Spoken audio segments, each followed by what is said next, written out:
شاومي لسه بعتلي النهارده الريدمي 12، مش نوت 12، ريدمي 12 على طول، اصغر واحد في العيله. لسه ما فتحتوش، فقلت نفتحه مع بعض. يلا بينا. طب والله كويس. بعدين النسخه الكبيره 128 جيجا و8 جيجا رام، ودي سعرها حوالي 7400 جنيه. ده السعر الرسمي. تجار طبعا هيضيفوا البصمه بتاعتهم. زفلت يا ابني. انا شفت الديزاين ده فين قبل كده؟ ده لما تعمل ايفون في البيت. لا والله صارفين مكلفين بصراحه. في شويه تاتشات جامده يعني. ظهر ازاز فعلا.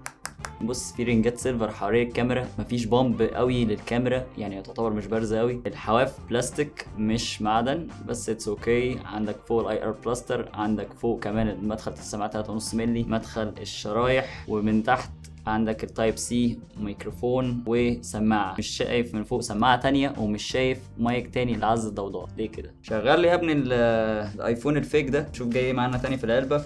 بس شاومي دايما بتبقى صارفه مكلفه بصراحه على العلبه يعني. برضو عندك كفر شفاف في العلبه. عندنا كمان وصله الشحن التايب سي. عندنا كمان الشاحن الكام واط يا معلم؟ هو 20 واط، بس هو المفروض الموبايل بياخد منهم 18 واط بس. ماشي، هيبقى بطيء شويه مع بطاريه 5000 ملي امبير. طب والله جامد. بيفتح على MIUI 14، فده شيء كويس. سيت اب سريع وهجيلك. نزلت كل الابلكيشن من كل الالعاب اللي انا بحتاجها على الموبايل عشان اجرب الموبايل. تعالى اقول لك على الخلاصه، مميزات وعيوب. اول ميزه وعيب هي الشاشه حجمها كبير 6.79 انش، حلو في مشاهده المحتوى، حلو في الالعاب، بريفريش ريت 90 هرتز، فالدنيا كده سهله وناعمه كده وانت بتقلب كده في الموبايل. IPS بس الوانها حلوه، ولكن سطوعها مش احسن حاجه يعني. اعلى سطوع ليها بصراحه تحت الشمس هتواجه فيها مشكله شويه. تاني ميزه شايفها الموبايل هي الديزاين والماتيريال بتاعته. الديزاين هنا بصراحه شيك. الموبايل شكله فعلا ملفت، تحسه كده ايفون في نفسه. بعيد عن شكل ايفون، الماتيريال مستخدمينها ازاز في الفئه السعريه دي مش كتيره دلوقتي. لو انت من محبين الماسكه اللي هي الناشفه كده بتاع الازاز وتخبط عليه كده تحس الموبايل متين في نفسه. ثالث ميزه، المساحه الداخليه بتاع الموبايل ده بيجي مساحه يعتبر نسبيا كبيره، 128 جيجا و8 جيجا رام، فدي مساحه ورام كويسه قوي في الفئه السعريه دي. واللي يكمل المساحه والرام الاداء. المعالج هنا هيليو جي 88، معالج كويس متوسط، هيديك اداء كويس بالنسبه للالعاب يعني. تقدر تلعب ببجي وتاخد فريم لغايه الترا فريم ريت اللي هو بيوصل لحوالي 40 45 فريم. لكن للاسف هنا الموبايل مش جايب سوفت وير اللي هو الجيم تيربو عشان اقدر اعرف عدد الفريمات بالظبط، بس انت من خلال سلاسه اللعبه بتقدر تحدد كام فريم تقريبا. فاللعبه كانت شغاله كويس. اي العاب ثانيه لغايه المتوسطه هتاخد عليها جرافيكس كويسه جدا. الالعاب التقيله طبعا ده مش بتاعتك. المفروض 8 جيجا رام تخليك كده تقدر تفتح كذا تطبيق في نفس الوقت من غير ما اي تطبيق تاني يقفل، الا لو السوفت وير بقى طلبت معاه انه يقفل لك التطبيق ده. تعالوا كده نجرب مع بعض. هنقفل كل التطبيقات اللي في الباك جراوند،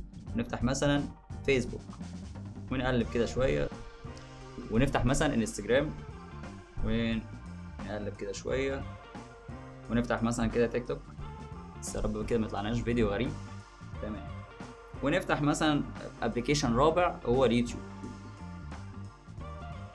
تعالى كده نرجع لبقيه التطبيقات نشوفهم كده موجودين. ادي ده فيسبوك، انستجرام، تيك توك على نفس الفيديو، ويوتيوب على نفس الفيديو. ده شيء كويس 4 تطبيقات وتتنقل ما بينهم، دي حاجه كويسه. غير بقى التطبيقات الجانبيه مثلا زي السيتنج والحاجات دي، ده شيء كويس. تجربه الاداء بتاع السوفت وير كويسه بصراحه، وان كان بيحصل من وقت لتاني نتشات كده خفيفه في السوفت وير. كعاده السوفت وير شاومي مؤخرا كده ليه نتشات خفيفه قوي كده، بس مش هتحس بيها قوي يعني في النظام الا لما تركز معاه. رابع ميزه هي البطاريه ال 5000 ملي امبير، واللي هتقضي معاك باقل واجب يوم مرتاح قوي. ولكن الشحن بطيء شويه 18 واط بس، ولكن في تايب سي من تحت الحمد لله. عندنا الاي ار بلاستر، لو انت لسه بتستخدمها فهتبقى ميزه بالنسبه لك، وان كنت انا يعني مش بعتبرها ميزه قوي. كان بالنسبه لي NFC يبقى احسن عشان ده هيبقى من ضمن العيوب. الموبايل ما فيهوش NFC. خامس ميزه وهي الكاميرات، وتحديدا الكاميرا الخلفيه. الكاميرا الخلفيه الاساسيه 50 ميجا بكسل، وعندك كاميرا وايد، وعندك كاميرا للبورتريه. تجربه تصوير بالكاميرا الخلفيه حلوه جدا، كويسه فعلا، وبتطلع الوان وصور كويسه جدا. العزل احيانا بيغلط شويه لو هو شيء صعب شويه، مثلا لو شجره او مثلا زي الزرع انا كنت مصورها تبقى صعب عليه شويه. لكن انت بتصور شخص مثلا او شيء مثلا ملامحه معروفه،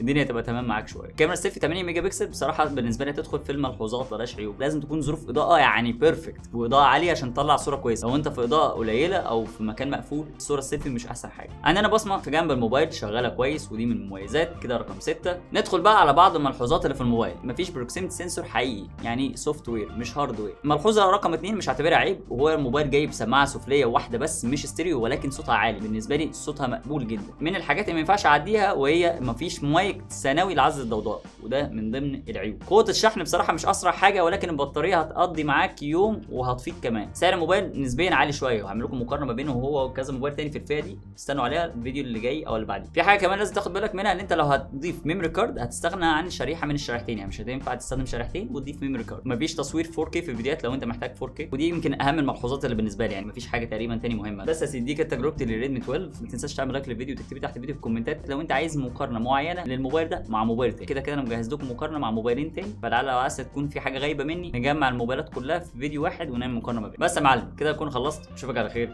الفيديو الجاي. سلام.